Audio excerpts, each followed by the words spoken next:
Alberta farmers could soon feel the impact of the war in Iran, including costs to buy fertilizer, while grocery store owners are bracing for potential added manufacturing and transportation costs.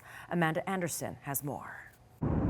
The conflict in the Middle East and threats from Iran's military has cut off shipments through the Strait of Hormuz, a region that produces and ships massive amounts of oil, liquefied natural gas, and fertilizer. We could anticipate seeing increased costs for fertilizer. Fertilizer is one of our biggest input costs year to year, like every year.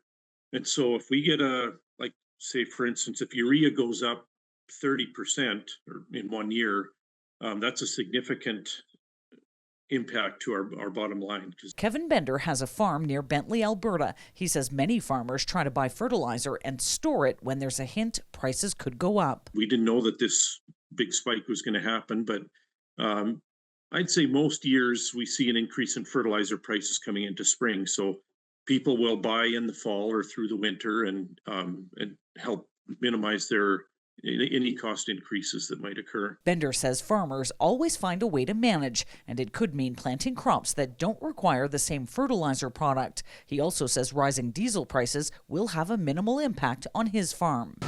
At the Italian Centre shop in Edmonton, Teresa Spinelli is keeping a close eye on oil prices. Last time this happened, when there was a boom in Alberta with the oil prices going over $100 a barrel, we noticed that our freight company started charging a surcharge for the extra gas, and then we also noticed that our suppliers started charging more, especially if they're production and they're using oil and gas. Costs the shop tries not to pass on to customers. Spinelli says it could be weeks before she knows how oil prices will impact her costs. Supply chain consultant Brent Willett believes the impacts on consumers will be very small compared to what they faced during COVID.